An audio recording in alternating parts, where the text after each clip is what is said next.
water sign, Cancer, Pisces, and Scorpio. Kumusta kayo guys?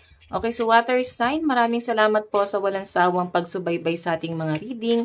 And paalala lang rin po, water sign, ang reading po natin ay general reading lamang. So maaari po kayo guys makarelate, maaari rin naman pong hindi. Kaya gawing gabay lamang. Okay, so tignan po natin. Water sign, gabay kapalaran, water sign.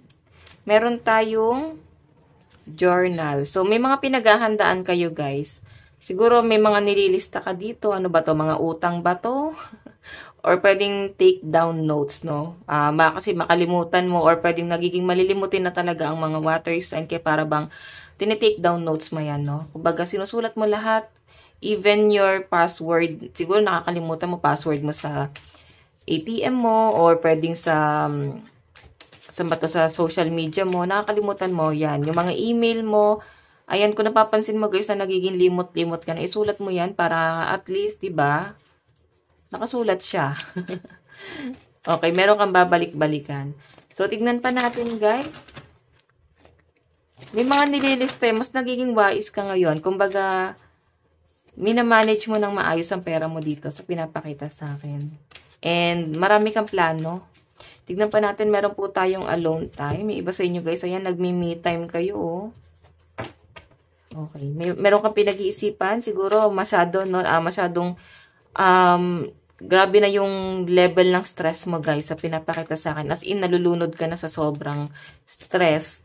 Pero guys, nakakita ko naman dito, mas nagiging matalino ka. Parang sa halip na malugmok ka, sa halip na tambayan mo yung lungkot, umaalis ka sa sitwasyon. Meron tayo guys, plan A vacation. Siguro guys, yung iba sa inyo, pwedeng may travel kayo at ito yung inaantay mo. Or pwedeng vacation, pwedeng sa trabaho. Pwedeng meron kayong flight na inaantay nyo guys. Okay, ayan. So, titingnan pa natin. Taas muna natin. Water sign, ang lucky number mo is 29, 2, and 39. Okay, additional message. Siguro guys, kung meron kang biyahe, pwedeng ito yung nagpapastress sa inyo. Pwedeng may mga gusto kang puntahan, hindi mo mapuntahan. Okay, so tignan pa natin. Meron po tayong release your blocks. Diba? Ang daming dahil mo iniisip. Tapos nakakita ko dito guys, nililista mo dito yung mga, para bang, pwedeng, kung ano man to guys, pwedeng utang or pwedeng atraso ng isang tao. Pwedeng hindi literal na nililista, pwedeng sa isip mo guys, no? Tumatatak na siya sa isip mo, na paulit-ulit na senaryo. Pwedeng ikaw umaalis ka sa isang sitwasyon na, merong kang nakakasalamuha na isang tao na napaka-ungrateful guys. Parang tulong ka ng tulong sa kanya pero hindi niya, guys, na-appreciate. Okay, napaka-ungrateful niyan, guys. So, I think hindi ka rin, guys, makakalimutan ng taong yan. Kasi, tatataka talaga sa kanya. Marami kang naitulong sa kanya. Ungrateful lang siya kasi, hindi naman talaga yung tulong mo yung hinahanap niya. Pwedeng tulong ng person na in-expect niya na tutulong sa kanya. So, akala niya walang tumutulong sa kanya, ganyan-ganyan. Hindi ka lang talaga na-appreciate na tong taong to. Pwedeng malapit sa inyo, family, kaibigan. Meron po tayong go for it, diba? So, bigyan mo daw guys ng leksyon. Okay, meron pa po tayong attune to the divine. So, yun nga guys, yung sinasabi dito, bigyan mo ng leksyon yung taong yan. Kasi matigas talaga yung ulo niya guys. May pinapakita rin sa akin dito guys, sumobra ka na sa pagbibigay sa taong yon. Sobra-sobra na nga. Okay, so i-release mo na yan. Sabi nga dito, i-release mo na yan. Hindi na yan guys makakatulong. Focus ka na lang sa sarili mong pag-grow. May sarili kang problema, hindi mo na pagtutuunan ng pansin kasi mas inuuna mo tong taong to. Okay? Napaka-ungrateful naman niya guys. So isipin mo na lang yung sarili mo. So tignan pa natin. Taas mo natin to guys. Okay.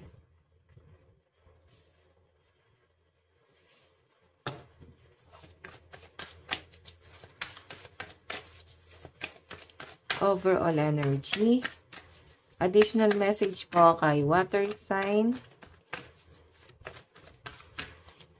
Meron tayong, ayan, may inaantay nga kayo guys. Maaring oras, date. Basta meron kayo inaantay dito, pwedeng panahon. or time. Kasi pwedeng may lakad ka eh. Kasi ito guys, oh, waiting. Waiting, pwedeng may calling, pwedeng may biyahe, pwedeng inaantay mo yung inyong visa, or pwedeng may pinaprocess ka na papers, inaantay mo yung approval. Meron po tayong, okay, iba sa inyo sa pag-aantay mo na yan, para bang nauubos na rin ang inyong salapi, no? Kasi ang tagal. Ganun yung pinapakita sa akin. Ang tagal po ng process. Okay. Tignan pa natin. Inip na yung iba sa inyo guys. Ayan, no? Pinapakiramdaman. The High Priestess kasi yung energy mo. Para bang nilalakasan mo na lang yung loob mo. Basta nasa conflict ka guys. Okay, so yung pera mo sobrang binabudget mo na lang guys. Nasa conflict ka ngayon. Tapos parang feeling mo, paubos na yung oras mo. Tapos wala pang nangyayari sa pinaprocess mo. So hindi ka sure kung yung mga pinaplano mo is mangyayari. Para bang, ano yan guys, sugal. Parang ganito ha, parang sugal, isinugal mo na lahat ng pera mo at parang bahala na kung mananalo ka. Okay? Inaantay mo na lang kung mananalo ka ba. Parang ganon. Ganon yung nakita kong energy mo. So, stuck siya, oh. So, guys, tingnan pa natin. Additional message po kay water sign. Water sign. Siguro, guys, may mga ahente rito. So, sa love life niyo naman guys, nakakita ko parang ayaw mo naman din humingi ng tulong sa person mo. Parang gusto mo na kusa na lang. Parang makiramdam ka naman, no? May tulong ka bang ibibigay sa akin? Kung meron naman ay tatanggapin ko. Parang ganon. So, tignan natin additional message. Meron po tayong the High Priestess. So, matalino yung iba sa inyo guys. Pinapakita sa akin. Ibig sabihin, ma-overcome mo naman tong problema na to kasi mas ginagamit mo yung talino mo. Meron po tayong Ace of Cups. Okay, ano ba itong nakasulat? New relationship, pure intention, joy. Ibig sabihin, pagdating sa love life mo guys, pure ang intention sa inyo ng person mo. Pwedeng nami-misinterpret mo lang talaga. Itong binibigay niyang sa inyo. Pagmamahal. Pero sa nakita ko guys, ngayon mas babawi siya sa inyo. Okay? Guys, parang sinasabi dito, kailangan mo lang makinig sa kanya. Para bang, makinig ka lang sa kanya, malalagay ka sa tuwid. Okay, kasi itong person mo guys, as in focus po siya sa kanyang stability. Tignan pa natin. Meron po tayong the Hangman. Conflict ka talaga, no? So, I think nalalagay ka sa komplikadong sitwasyon ngayon. As in, ayan. Huwag mo daw guys isugal lahat kasi ikaw yung mahihirapan dito. May iwasan mo din, no? Iwasan mo din yung sobrang pagiging magastos. Ilaan mo sa mabuti. Or ilaan mo sa sa mas kailangan yung pera mo. Kasi ikaw din yung mahihirapan dito guys pagdating ng araw. Lalo na pagka dating ng biyahe mo or kung ano man itong inaantay mo tas wala ka nang huhugutin kasi naubos na yung pera mo. Okay?